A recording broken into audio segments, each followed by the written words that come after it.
What?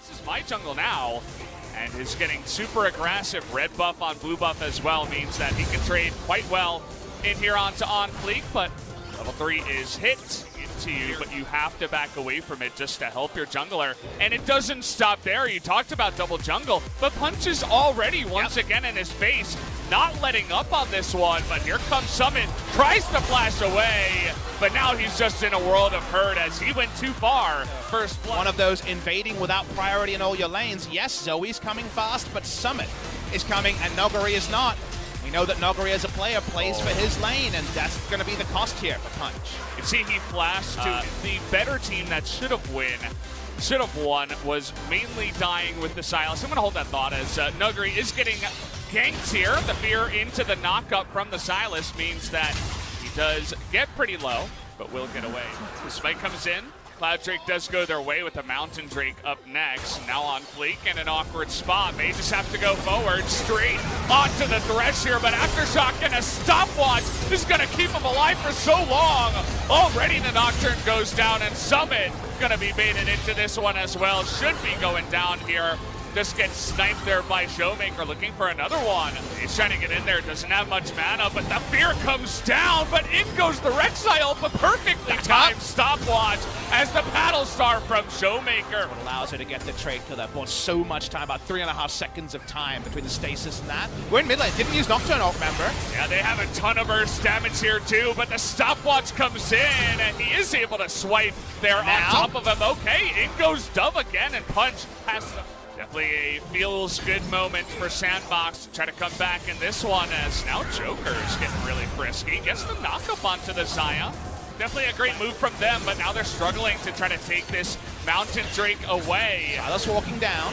Will they try to get in range? There it is, but no, the Smite not going to go away, and the two-man play comes in from the side of Point. Means that already Nocturne is going to be going down. And Punch trying to finish him off. It is going to be the double kill going to Showmaker. So Damwon after that play as, well, just a response Emo play trying to push them off the turret here alongside with the Proto Belt, but it's not pushing them away. They're going to get that first blood turret. 2 kills. They got so much from this play.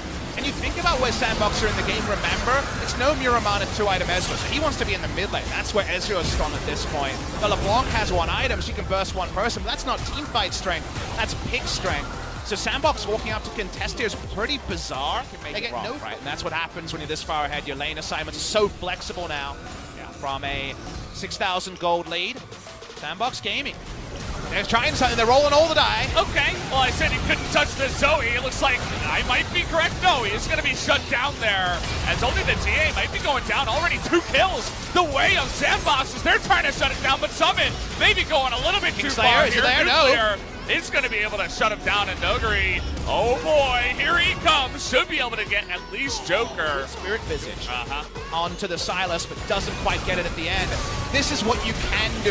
The only thing they can do is press Nocturne ult and group. They will have a TP advantage or a grouping advantage because there's no way for Vladimir to teleport in that scenario. And Nuguri, famous of course for being second there. Silas probably a second or 2 away from living and potentially posing more questions. Nuguri only gets Joker. It certainly could have been worse.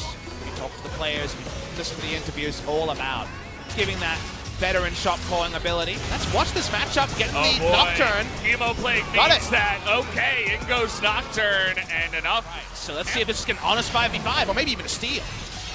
Can they get in there? Here comes the Rek'Sai. It's going to reset, and in goes on fleek. He gets it this time. The Hemo Plague is good by Nuguri. Look at all that damage into the backline, but Punch getting low, and Summit looks like maybe he bit off a little bit too much. Just coming in from behind as his team was backing away. Only he will lost out on the Drake. They love a Baron. Even gonna get the heal here on a Punch as Punch just He's gets dead. He goes down, but no steal. It's quite tanky. Let's take another look at this play, though.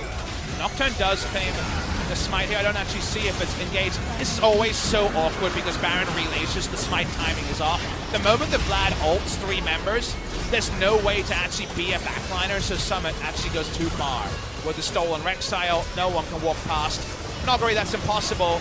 Let's watch here, the Ezreal, even through the Redemption, let's see how much damage it does. Yeah, it does an extra 500, and then just a cheeky auto attack from the Rex. Could come back, but Damwon now with the Baron buff, looking for a big power play here. They already get that bottom turret on the side of Nuguri. And you wonder if maybe this is play one lane dive. Trying to get onto Showmaker again, that huge amount of damage from the Ezreal means that 2 members immediately go down as Dove also going in for the kill. It's Nuclear and he's all alone. Will go Nuclear as he goes down. Nuguri, the last man remaining. And he's got a Hemo Plague and a Dream. Can he do this actually on Fleet? Gonna mess up that spell shield. How many can Nuguri take down here? Lee's gonna go on top of him. Second one does come in. A bit of a... Well, wield it as a weapon. No point sheathing Nuguri. Unleash him. That's what they have to do, so they have to play team fights. Here we go. Oh, big Hemo Plague here on the side of Summit, but has to wait for that one. Huge Braum ultimate as in goes the Nocturne.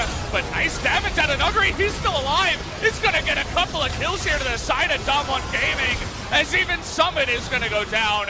Goes desperately alone, trying to do that damage from behind, but even after the dive and so many ultimates to work out. And Sandbox have pick tools, they have outnumbered tools, but they don't have a champion like Vlad, who can press all his buttons and with multiple AoE spells, win a team fight. They think they have their moment to go in, and you see Doug get a Mimic Distortion, right? You think, is this gonna be enough?